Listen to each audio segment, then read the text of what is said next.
সমগ্র মুসলিম বিশ্বকে একত্রিত হওয়ার জন্য একটা খুব সুন্দর সময় আমাদের জন্য।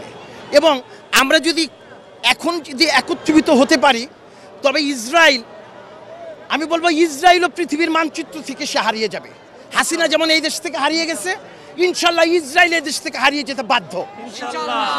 এটা হাসিনাকে উৎখাত করে আমরা প্রমাণ করেছি।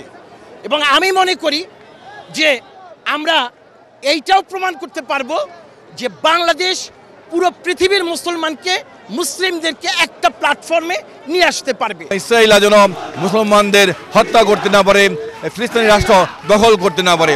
এই ব্যাপারে আমরা আমাদের পার্টির চেয়ারম্যান, বিএনপির ভারপ্রাপ্ত চেয়ারম্যান তারেক রহমানের নির্দেশে আজকে আমরা রাজপথে নেমেছি ইসলামী ঐক্যকে একত্রিত করার জন্য, মুসলমান ভাইদের একত্রিত করার জন্য।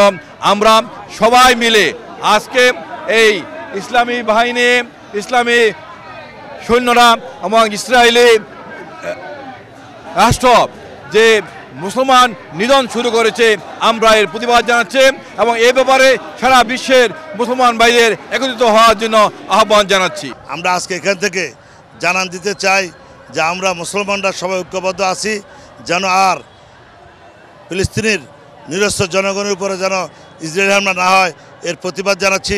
বর্বর ইসরায়েলিরা নিরস্ত্র ফিলিস্তিনি মুসলিমদের উপর যে নির্মম হত্যাযজ্ঞ চালাচ্ছে, তাদের এই হত্যাযজ্ঞ থেকে শিশু নারী কেউ রেহাই পাচ্ছে না। তারপরেও আজকে অবিশ্বাস্যভাবে বিশ্ব বিবেক নিশ্চুপ।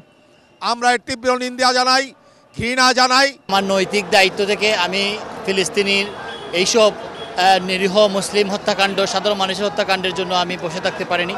আমি ঢাকা শহরে চলে এসেছি এবং আমি আজকের এই গণমিছিলকে স্বাগত জানিয়ে আমি আমার ব্যক্তিগত পক্ষ থেকে আমি আমার ভাই ব্রাদারকে নিয়ে আমি এই মিছিল অংশগ্রহণ করেছি।